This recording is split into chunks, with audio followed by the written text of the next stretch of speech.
Hello, and welcome to Oscar Mike Radio. My name is Travis. I'm the host, and Oscar Mike Radio is about being on mission for our military and veterans and things, topics, and stories that affect our military and those who have served. And I've got a special guest with you tonight. Without any further ado, I want to introduce Steve Empt. Did I get that right, Steve? Yes, you did, Travis. Yep. Yes, the Marine Corps did it again. Steve, welcome to Oscar Mike Radio.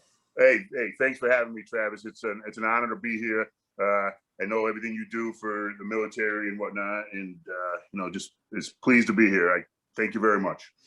It's no problem. Now, ladies and gentlemen, it's kind of interesting how Steve and I got connected, and this is one of the best parts of doing this show and how a lot of things happen between veterans. I'm on Facebook messing around. I see this post from Dean Wegner, who I had on for number 173. And Dean is talking about this gentleman who he went to West Point with, which I got to get some good stories there here in a second, but who is a Paralympian doing curling. And he has some cool shirts. I'm going to have the link here in the show post about how to order those and a donation link to support you, Steve, in going to the Paralympics. And so I just had to get connected, reached out to Dean, and here we are. So, first and foremost, I mean, you went to West Point, which we were talking before the show is not an easy place to get into. How did that start, and how did you meet Dean? Well, fortunately, I was a very good athlete growing up, so I had the sports background to help me out get into the academy. Junior, senior year of high school, I was being recruited to play soccer and basketball around the country, and West Point sent me some literature, and I went home and I brought it home to my parents. My father looked at me. He's like, "Steve, do you know what this place is? Do you realize what you want to do here?" And I saw the uniforms. I saw the military and the Division I sports. And I said, "Hey, yeah, I want to do it." He said, "All right, you're crazy, but I'm behind you 100%. So I went to prep school for a year to get my grades up a little bit, and then entered West Point and stayed there for 2 years. It was an absolutely incredible time of my life. I would do it again in a heartbeat. I met Dean my freshman year. We were classmates in a couple of our classes, and see him around campus. Obviously, freshman year, plebe year, you can't talk to anybody else, so we would kind of sneak some cordial hellos here and there. But just incredible time at West Point, incredible people. To this day, 35 years later, just still communicate and catching up with old classmates from prep school and from West Point. Incredible times.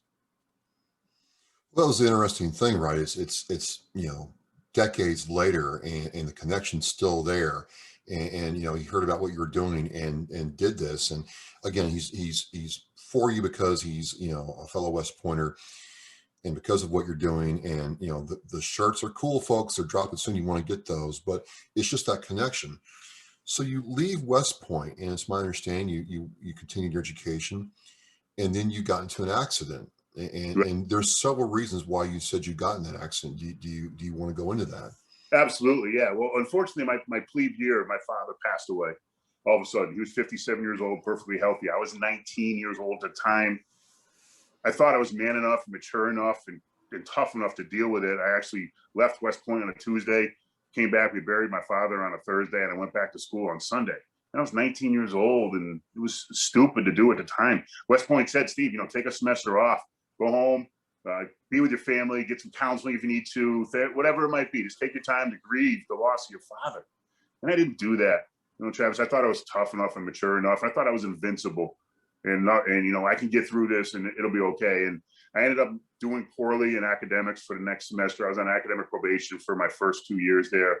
And I just decided to leave West Point and come back and be with my family. I came back here to Connecticut. I live in Connecticut, and I rolled in the University of Connecticut. One day I'm playing intramural basketball, and the head coach of the basketball team, Jim Calhoun, who was a Hall of Famer, national championship coach, saw me playing, offered me a spot on the team. So for 2 years, from 1992 to 1994, I was a walk-on for the University of Connecticut. Fourth ranked team in the country. I was going to say, I mean, that's insane. Right. Fourth ranked team in the country. I'm playing with future pros like Ray Allen, who's a Hall of Famer now. Scott Burrell, Kevin Ollie, Daniel Marshall, all these guys that went off, played 15, 16 years in the league, making all the money, playing all the the game they loved. And I was fortunate to be there. I played 38.7 seconds in 2 years, Travis. I don't round up. I don't round down. I'm very proud of that 38.7. Never touched the ball. I think I kicked it one time, you know, why, I don't know. But just, you know, being a part of that program, being a Husky, it's just the same as a military.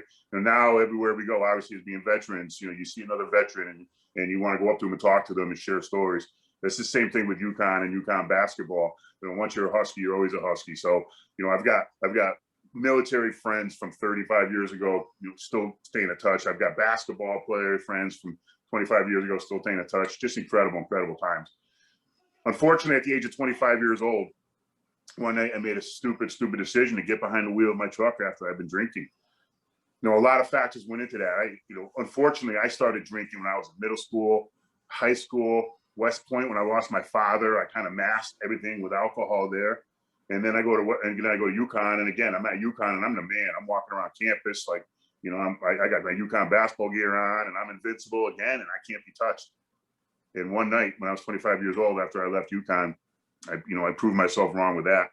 Real bad accident. I don't remember the accident itself. The last thing I remember is getting into my truck, putting the keys in the ignition, and starting up and starting to drive down the road. From what I was told, I was traveling about 85 miles an hour. When my truck went off the side of the road, I passed out behind the wheels about 2 o'clock in the morning, and I hit a ditch, and I started a cartwheel and a roll and flip 75 yards down the road, 3/4 the length of a football field. My truck came to rest in a ditch, and the roof completely shattered, windows, tires blown out, sheet metal, everything gone. I was found laying next to my truck, which meant I didn't have my seatbelt on, which was another terrible decision. A police officer just happened to find me. He was driving the other way on the highway, and his light shined off the chrome of my truck. He turned around, he got to the scene, he saw me laying next to the truck. Obviously, my clothes were all torn off, bleeding from my nose, my mouth, my ears, cuts all over my body. He got on the radio and he called the hospital. The hospital sent Lifestar helicopter. Got me back to the hospital, multiple surgeries, massive internal bleeding. They cut me open from my chest down to my navel. I broke my back in many places, 3 different places actually. I broke up the majority of my ribs, blew out both my knees, head injury. I mean, I was an absolute mess, Travis. I was going down the drain. I ruptured my spleen. They took that out, so I get sick pretty easy now. But most importantly, I severed my spinal cord. Spinal cord is the membrane that runs from your brain down to your pelvis. It serves as a central highway for all the communication. You stub your toe, the signal gets sent to the spinal cord, it gets to your brain and tells you that you're hurt. Well, I severed it right about the belly button, and therefore I'm now paralyzed from the waist down. Can't feel my legs, can't move my legs. You stick a knife in my leg right now, I wouldn't feel it. And, at 25 years old, when most people are getting set in their lives, maybe settling down with their loved one, looking at the house, settling into their career, all this stuff.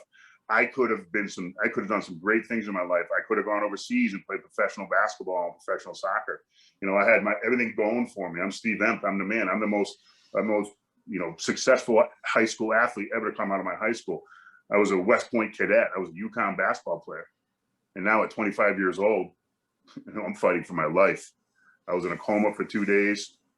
The way I came out of my coma was I had this dream that I was at my old house growing up, and it was a spring day, but it was kind of rainy, and the window was open. I remember I was in my old bedroom, and I remember a cloud of mist came in the window, and it was so hot, I kind of leaned forward into that cloud of mist to cool myself off, and something grabbed me and threw me down in the corner of a closet, started spinning me around real fast.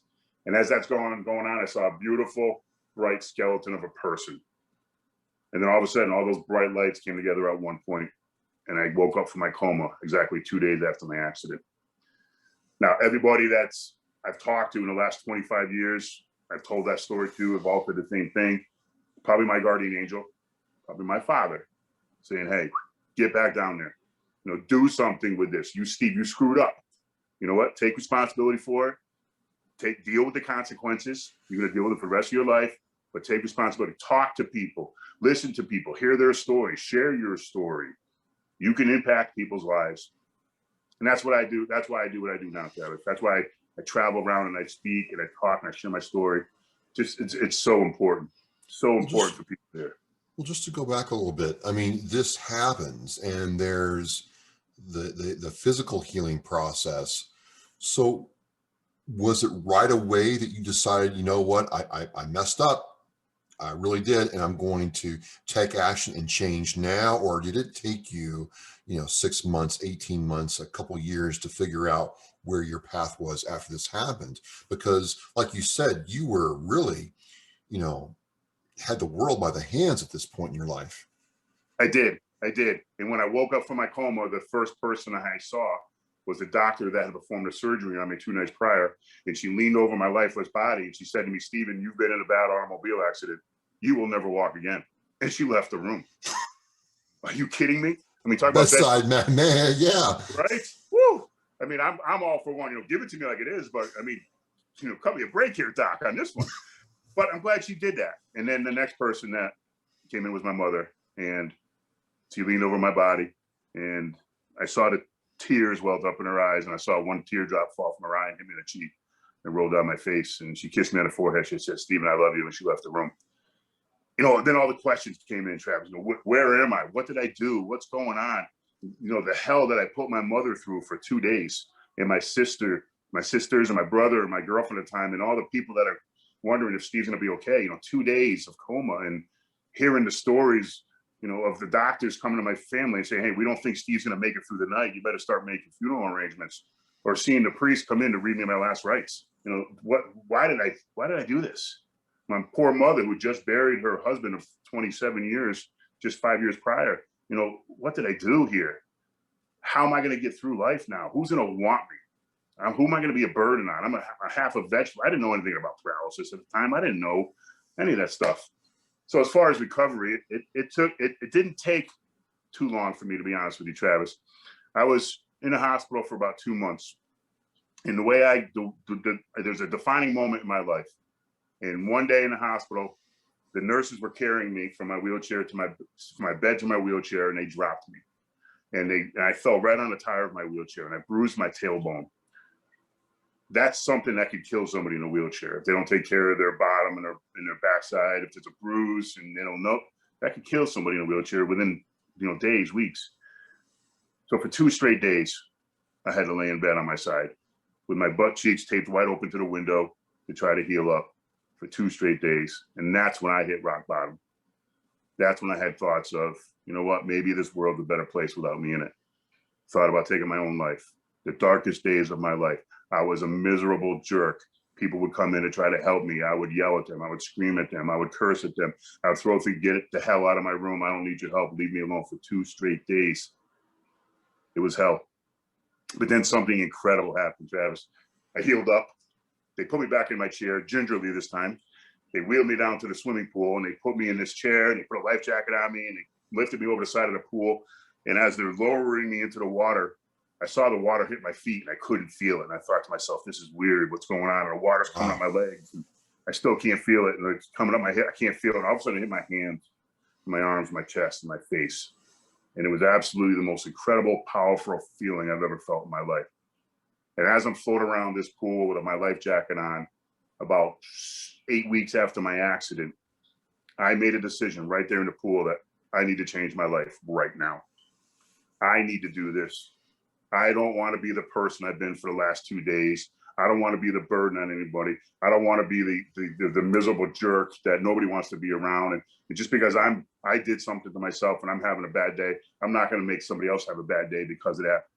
And I made a decision right there. I'm going to change my life, and I'm going to turn this around, and I'm going to go through these steps, and I'm going to do this myself. Yes, the doctors, the nurses, the mentors, those are all mentors in my life. My family, my support system, and absolute incredible people. I've had incredible mentors in my life. But you know what? At the end of the day, it's myself. So you made the choice right then. You said, "I'm going to do this. I have to own this and make the change." You made the choice. No one forced you. Absolutely. It was me. And we all, you know what, Chuck? We all have this inside of us. We are capable of incredible things. Nowadays, too many people are looking outside for power and influence and inspiration. No, we got it inside of us. We will do this. When I was growing up, Larry Bird was my hero. All right. But when I woke up at 25 and I was told that I was never going to walk again, Larry Bird's not going to help me walk. The doctors, the nurses, the family support, they're not going to help me walk. I'm going to get through this. All right. No matter what comes my way, I will deal with this, and I'm going to do this for myself. I'm going to do this for my family and my loved ones and everybody else. And right there in the pool, I got out of it as quickly as possible. In the next 6 weeks or so, I got out of the rehab hospital, and I was home within 3 weeks after my accident, back to work with about 4 weeks after my accident, or excuse me, months, about 4 months after my accident. 4 months. 4 months. We got to get on. We got to get on with life. Things happen, you know, Travis. Every day things happen to us, but it's not the end of the world. You know, there's people living out in the woods right now. Unfortunately, there's wars going on. I mean, hey, we're okay. We will get through this. Well, before we get into some other things, just, you know, talking to veterans who have PTSD or going through hard times, what do you think about that? And the reason I ask that is sometimes, you know, I get it. Something very bad happened. They saw and experienced stuff that, you know, 99.9% of the planet doesn't see. But is it possible for them to take your attitude and change their life, or are other things needed? What do you feel about that? No, I feel that anybody to a degree can at least start in the right direction to changing their life. Okay. You know, and I agree with you 100% with PTSD and the things that people have been through. And there's more people that are walking around this earth with PTSD that I think we know about. And, you know, a lot of people in our lives have some level of it. But with what I did, at least we can get going in the right direction. You know, and I wrote a book recently, and we'll get to that in a minute. But the part of it, the action plan in the book, there's 6 steps to it. You know, maybe these people could take one of those 6 steps and work on that for a month or 6 months or something. Or maybe it's my story, or maybe it's half the plan, whatever it might be. But there's something out there. Every one of us has it inside of us to at least get started and at least get moving in the right direction. And if that means that I got to, you know, kick your butt, then I'll do it. Or you got to, or somebody, you know, then hey, you know, bring us on. We will do this. But if that ultimately it comes down to the individual, and everybody is capable of doing it, no matter what they've been through. Right? There are people. The people I met at the Paralympic Games. I met an athlete from Canada. He lost an arm and 2 legs in the war, and he gets around on a skateboard. Travis, he doesn't use a wheelchair. He's got 1 arm. All right, he gets around a skateboard. He's a biathlete, which is skiing and rifle shooting. Right. And he wins a gold medal. Guy's got 1 arm. All right. The next time your audience stubs their toe or something, I want you to think about that. Another American skier. She's totally blind, 70 miles an hour down the hill, totally blind, with her husband about 10 yards behind her, guiding her. Talk about trust. Talk about crazy. I mean, you're nuts. But that's what we're capable of doing.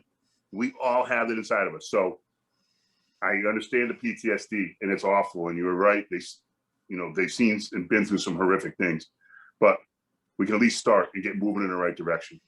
And with, It's you know, still the individuals empowered to start. Yes. And get going. That's it.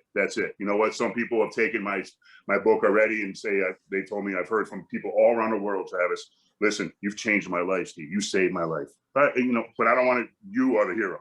All right. You're the one. I just showed you the way. I've had other people tell me, listen, I just took step 3 and that helped me out today. It didn't change my life, but it helped me get through the day. Hey, that's why I did it. And that's why we're here. So this happens 4 months later, you're back to work. When did this change happen that you're like, you know, I have a message to tell other people, I'm going to write this book? How did all that get going? I've always had it inside of me. I've always wanted to. I've always been told, Travis, always, Steve, I don't understand how you got through it all. You know, you lost your father. My mother recently passed away a little over about 8 years ago. I've lost my nephew in a horrific car accident. I've lost a brother-in-law. I've my own accident. And people are like, Steve, all this, I mean, you wake up at 25 and told you're never going to walk again. I would have killed myself, Steve. And I'm like, no. Until something like this happens to us, we don't know how powerful we are. When our back's against the wall and we got to battle and get through it, we don't know how powerful we are. And we are incredibly powerful. So I've been thinking about it for years. And then finally, you know, I needed some time to do it. And, you know, last spring, this thing called COVID hits, and we all got some time. So I just put my mind, everything I had in my mind, all the thoughts and all the experiences, I started write, journal, write, talk, text, everything. It was an incredible experience. It was so cathartic, Travis. It it was just so soothing to be able to get everything out and put it on paper and just get it organized. Yeah, because your book was published like last year, very recently. It was published in November. Yep. Yeah. It's on Amazon. Yeah. It's doing well. They hit the #1 bestseller for a while and going to get it back there again. Just incredible experience. You know what? I don't care about selling copies, Travis. I care about getting my message out. And again, if it's my story, what I've been through, that's going to inspire you to get off the couch today, then that's why I did it. If it's step one, step two, all 6, whatever it might be, if it's something in that book that inspires you to get off the couch and get moving and make that change in your life and be your own hero, love yourself and look at yourself as your own hero, then I've done my job. Be your own hero. Take action for yourself. You decide. Yes. So I'm looking at the book. I didn't get a chance to buy it because, look, folks, we literally, I found this, I think, Sunday afternoon, and we're talking 24 hours later. That's how fast things happen, right? Yes, sir. And, which is great because I made a decision. I just went with it. There you go. But where did you have an acronym for the word decide? And I just kind of want to ask you to kind of go over what those acronyms mean. What's that mean and how does that empower people? Yes, definitely. The acronym, the word is decide. It is an acronym. The D stands for to determine that a change needs to be the change need to be made in your life. So determine. The first E is to educate yourself.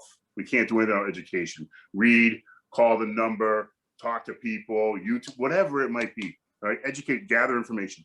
The C is to create a plan. We can't do anything without a plan in our lives. Create a plan. The I is to implement that plan. All right, we've had this incredible plan in place, but if we just sit back and look at it every day and we don't put it into work, it's not gonna do anything for us. The second D is to don't ever give up, no matter what. Keep plugging, keep going, break down those walls, open up those windows. Somebody tells you no, you go ask them again. You get knocked down 9 times, you get up 10. Do you think people quit too soon? Yes, without a doubt. Without a doubt. The greatest people in the world, the winners don't ever, ever, ever stop. A great book, Old School Grit by Darren Donnelly. I highly recommend that book. In that book, he's got a quote, something like, and I'm going to misquote it, but something along the lines of, the people that succeed, we know things are going to happen. Every day things happen to us. But it's those people that keep fighting through it and find a way through it that are successful. And that's what it's about. Finally, the last E in decide is to evaluate. We got to take a look at our plan every day. Hey, was this a good day? Did I reach my goal? Okay.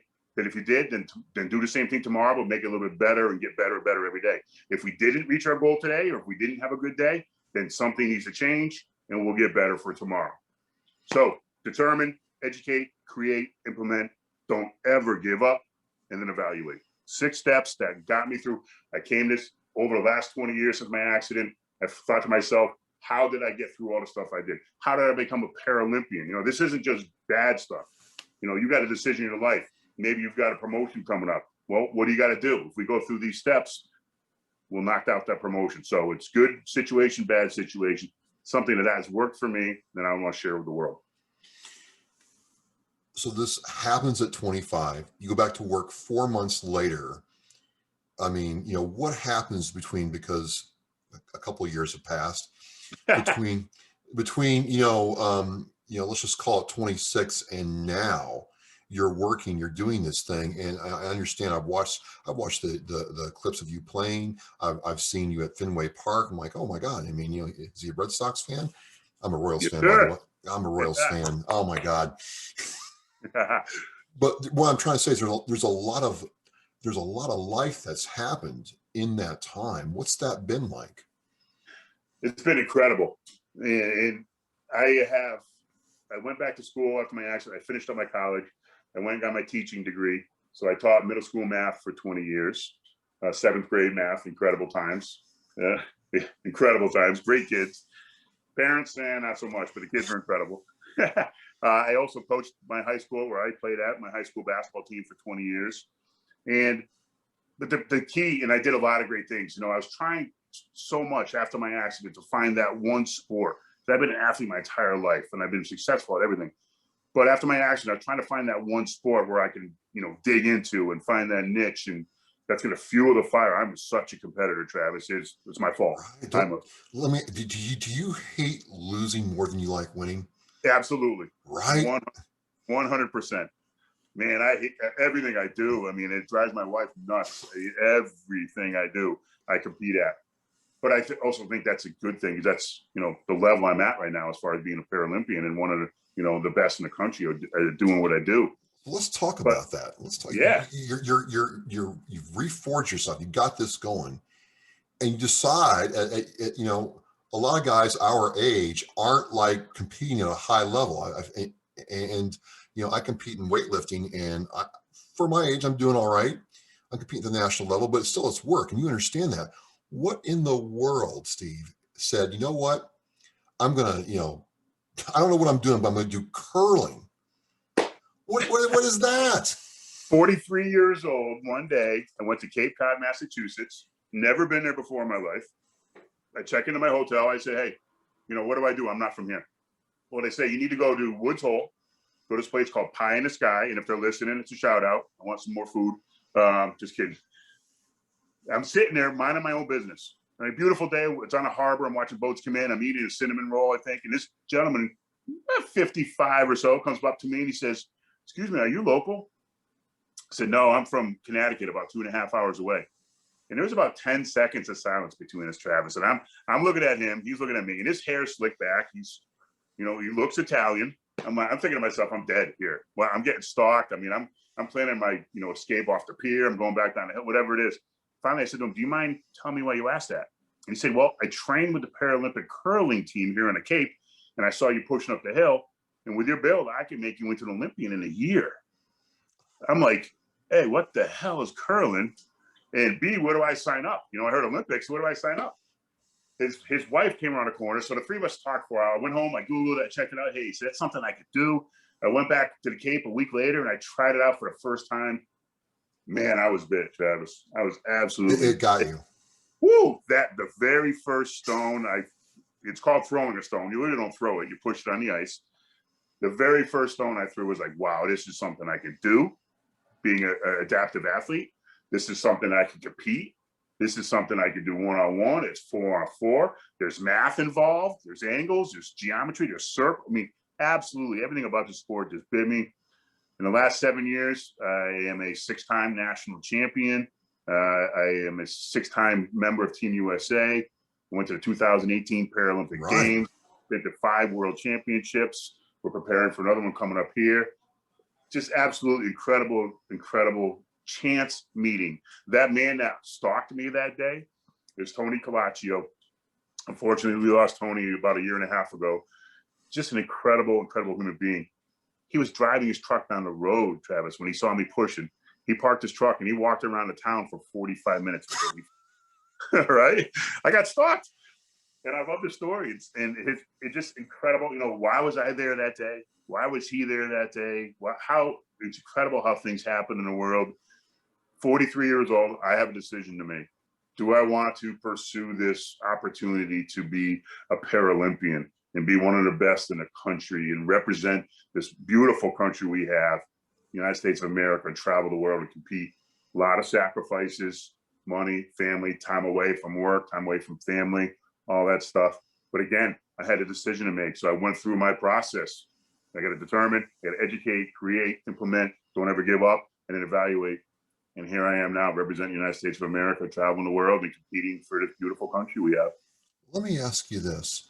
What's it like when you're, coming out on your wheelchair and they're announcing the athletes and you hear, your team's name or your name, Steve Emp, United States of America. What's that like? Oh, I got to grab a tissue, man. You're killing me. Well, absolutely. It's incredible. It is incredible. In my opinion, the 2 greatest honors we can have as American individuals is to serve our country in the military and serve our country as, athletes in the Olympics. And I've been blessed and fortunate enough to do both of those. To the Paralympic Games, the opening ceremonies, 50,000 people in the crowd in South Korea, millions of people watching on TV. And there I am right behind the United States of America flag, waving. incredible experience. Goosebumps just thinking about it.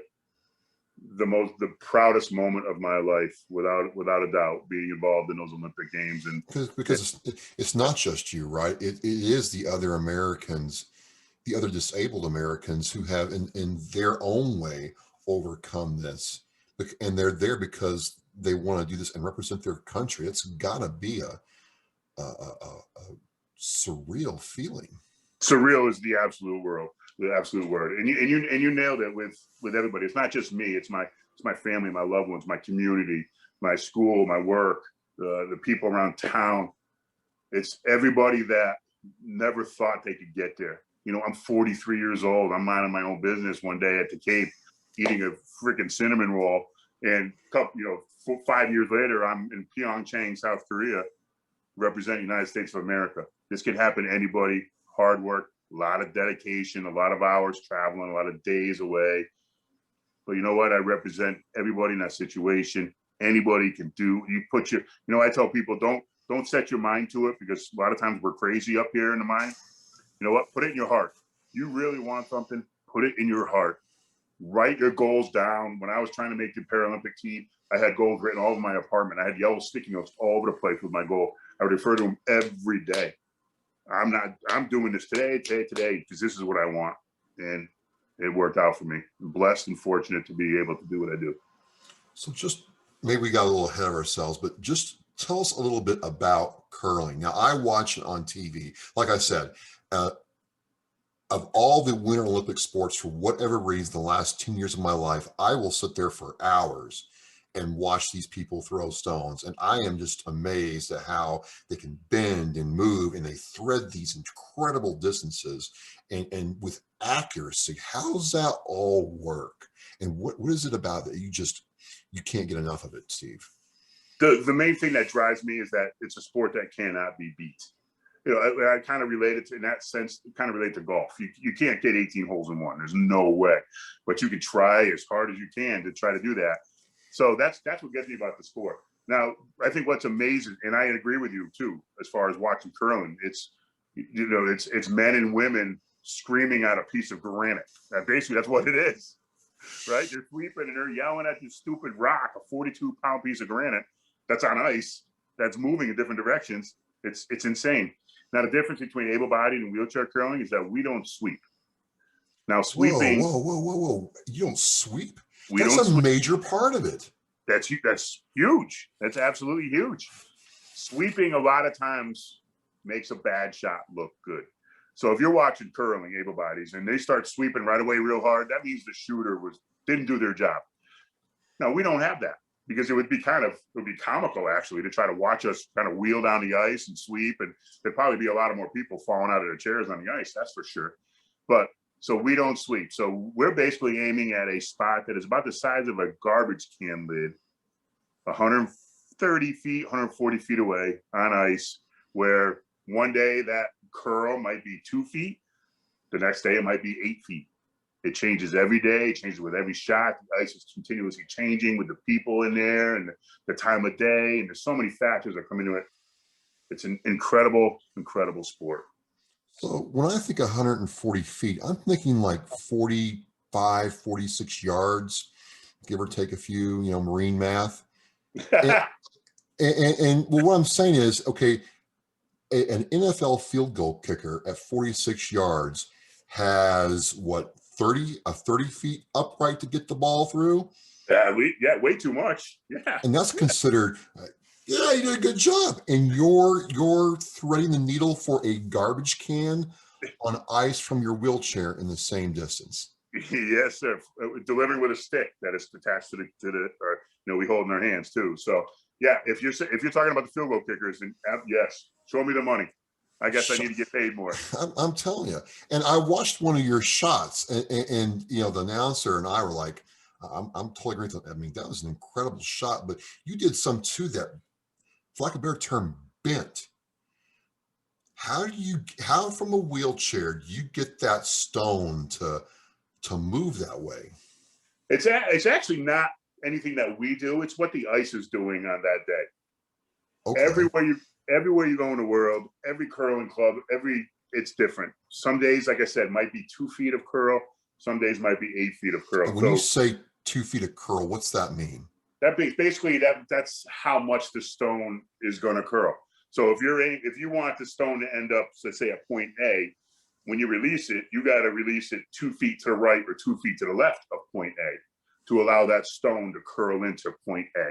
Hence curling. Okay. And curling. Now, every ice situation, every surface, every building we're in is different. So you really need to watch the first couple stones and see how much it's curling. Some are faster, some are slower than others, so the speed comes into it. But it's a mental, 99% mental. I mean, I'm 51 years old. These guys that are curling in able bodies and sweeping are, mid-20s, and these guys are machines. I'm 51. I'm past my prime. But you know what? I'm one of the best in the country because it's muscle memory, thousands and thousands and thousands of, I do stuff in my bedroom here as far as dry firing with my stick. I'm throwing stones and imagining where they're going every day. That's what it takes. Incredible sport. Oh, I love it. I absolutely love it. So, there's the whole don't give up and evaluate component to this all the time. So, I'm having a great time. I'm hoping it's going to, I'm in Massachusetts.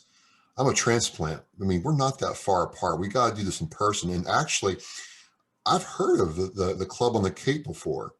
Yep. So there's possibilities here. But as it closes down, you're married, right? You've got a wife. Yep. What's it like for your wife watching you do this?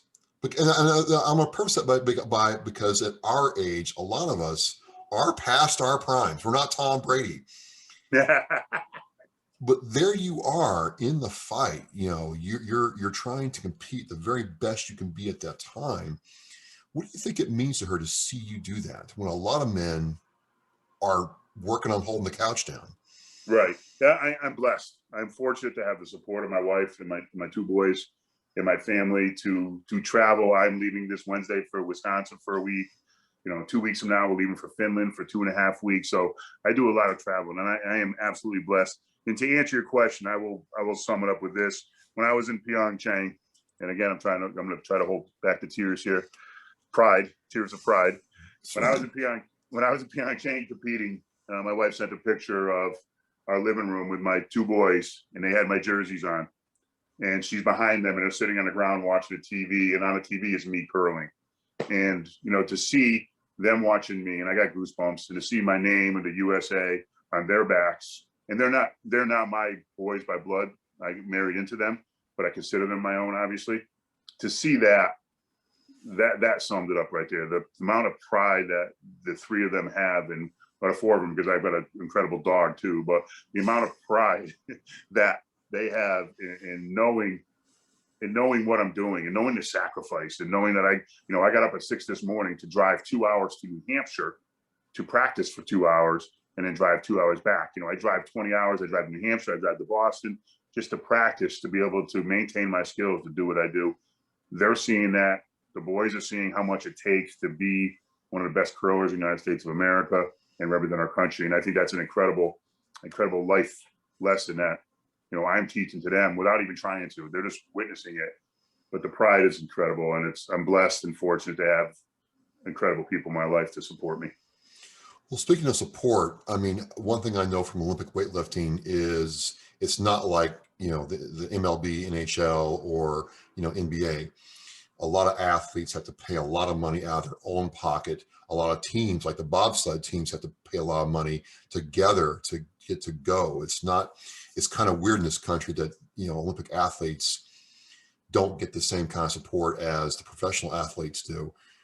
How can people support your journey and your team going to do this?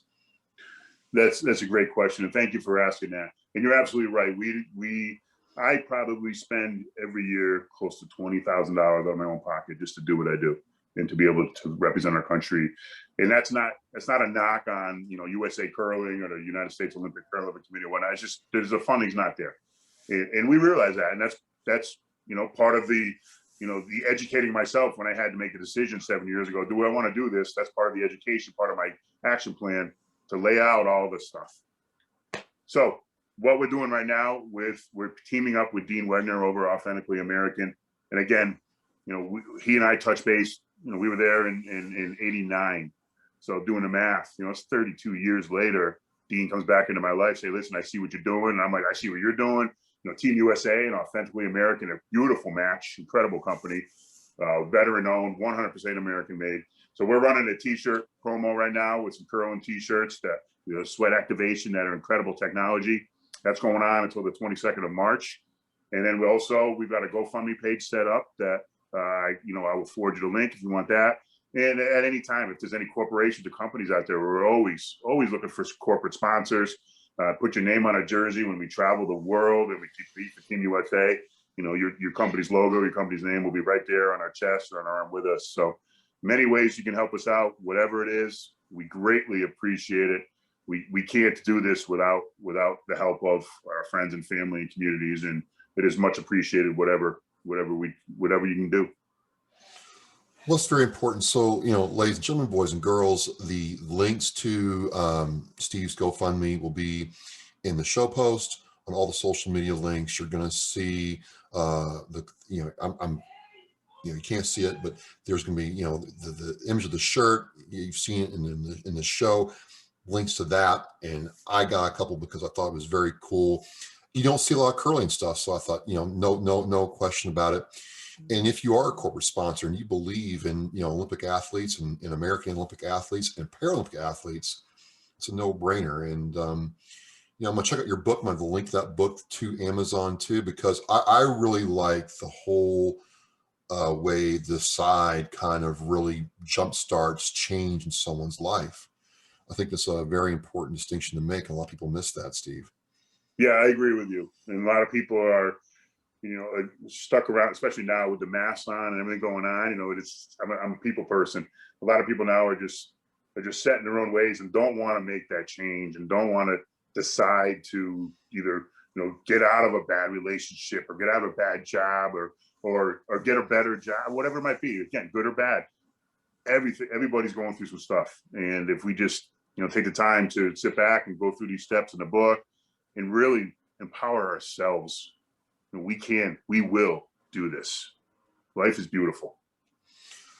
Well, as we wind down, it just really during this time of COVID, and, you know, I talked to so many veterans, you know, who are trying to start their own businesses or jumpstart their life and they don't know how to do it, or it seems insurmountable. I mean, your story has inspired me tonight. I hope for all of you who are watching this interview with Steve Empt that you come away with an idea that you can take action in your own life. Thank you, Steve. You're welcome. And thank you, Travis. I really appreciate your time. Appreciate all your audience out there listening. And thank you very much. So let's get behind Steve and the Paralympic curling team as they go for gold. I love it. As we say at Oscar Mike Radio, we are mission in flight, and Steve's certainly in flight with his mission. Steve, thanks again for coming on. Thank you, Travis. I appreciate it.